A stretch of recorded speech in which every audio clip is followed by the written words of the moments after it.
Hey, what's up? It's John Madel with an episode of the Porch Show, coming to you from my room because it is freezing cold outside. So please bundle up if you go outside. I have I don't know, kind of a funny, well, it's a funny story among friends, but some people will probably think it's like awful or whatever. And by the way, while this video is going on, if there's anything you want to talk about or whatever, I'm kind of stalling a little bit because I'm going to see if anybody tunes in.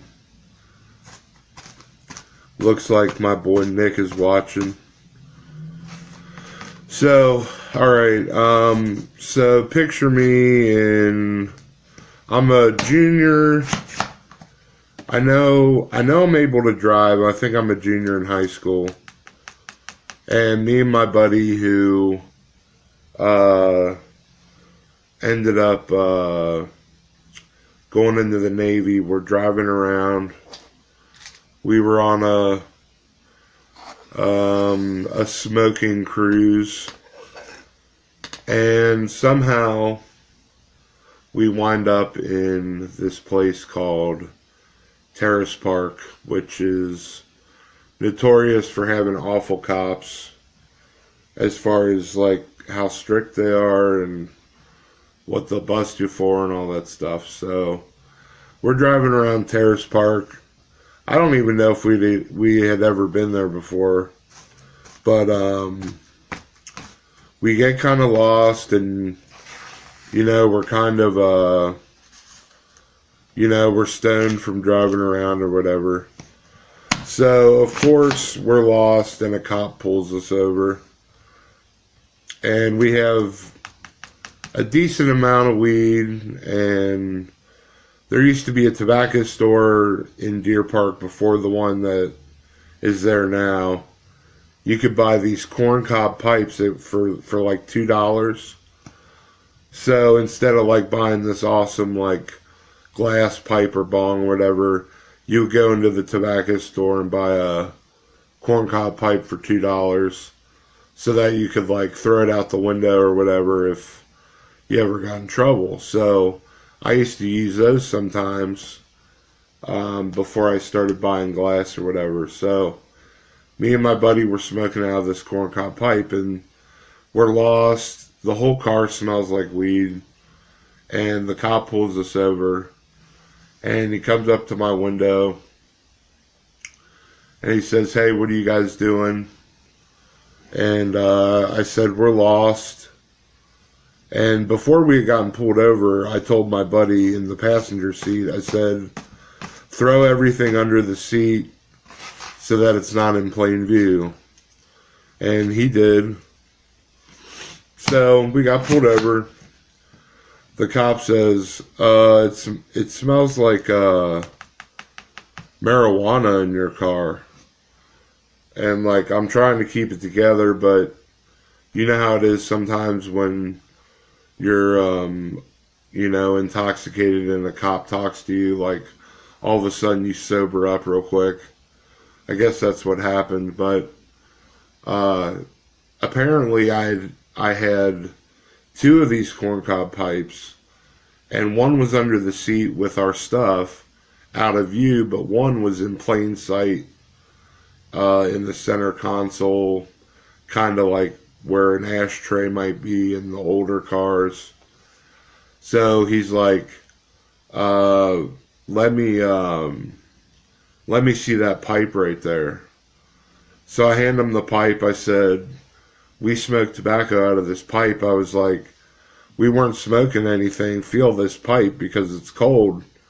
If we were smoking, it would be hot." So he smells the pipe like real hard, and he's like, "All right, I think I'm going to leave that alone." He gives me the pipe back, and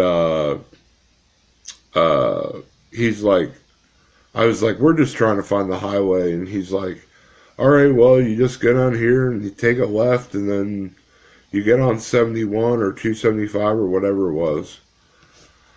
So that's the story of the old switcheroo. You think you're really smart when you're, 17 or 18 years old. But you're not, usually. But I don't know, it just, like, if that ever happened to me in present day, like, I would totally freak out, but it would never happen because I quit, but it just, I know I'm going to sound old, but it seemed like when I was, like, a senior in high school, like, people were, like, more laid back, and, like, if you got pulled over, like, you didn't fear for your life, and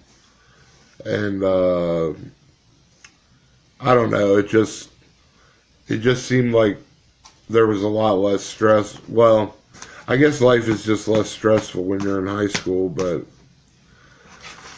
anyone watching, that was my story of the old switcheroo. Not that funny, but kind of funny.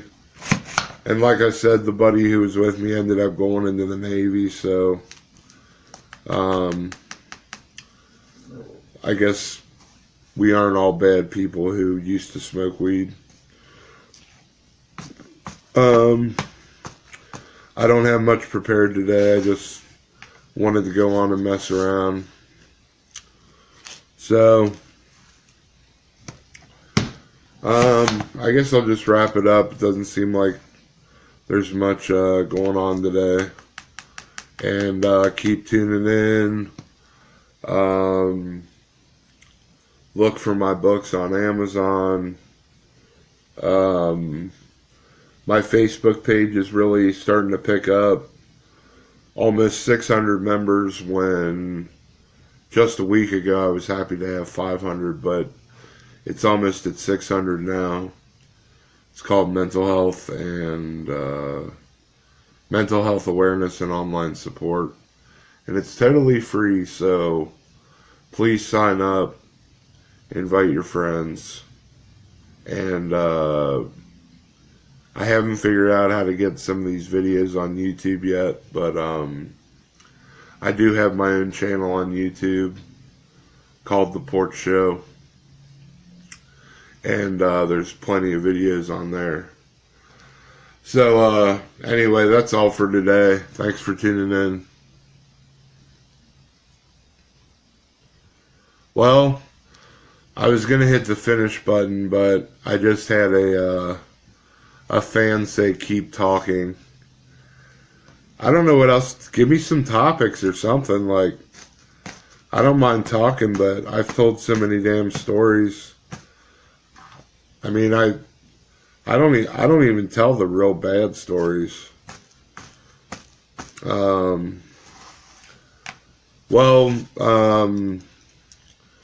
don't know. I don't know. This is kind of funny. We, in 2004, the band Fish had a concert in Coventry, Vermont, and we drove there, me and a bunch of friends. And I believe it was 4 miles from Canada, which just shows how high up in Vermont it was. And the weather was just terrible all weekend. Rain, it's freezing cold. And me and my buddies went because we thought it was going to be the last Fish festival ever. That's kind of how they advertised it.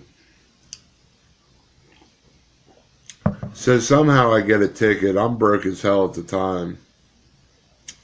Somehow I get a ticket and I have $50 cash for the whole weekend. And I remember we stopped at like a Walmart or whatever on the way to Vermont to like get supplies for camping and whatnot. So I buy a bunch of canned ravioli because I'm like, oh, I can just cook this on the fire. I didn't know it was going to be raining and snowing and all that shit. So I bought it like, I don't know, 8 cans of canned ravioli. So And like I said, I only had $50 for the whole weekend, so I had to be economical. Oh, that's why you wanted me to keep talking. One of the drivers from Italianette Pizza just drove by. His name's Nick. Ask for him if you order Italianette. Give him a big old tip. So, but yeah, Nick always drives by and honks his horn. We played Little League ball together and known each other ever since. Probably 25 years now. So anyway, we go to Vermont. It's freezing cold, raining.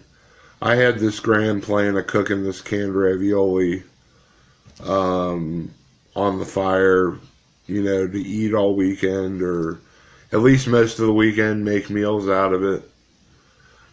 And so when we get there, it's freezing rain, cold. I end up losing my shoes. I'm walking around barefoot all weekend. It's like a really sad concert because we all thought Fish was going to retire. And, at the end of the night, I'm stuck in my friend's van, shivering cold, just eating cold lasagna or cold ravioli out of the can, like, just trying to survive. Like, when it gets cold up there by Canada, it's no joke, so. Alright, so that was my story of when I went to Coventry. And I guess that's all for today, so thanks for tuning in, as always.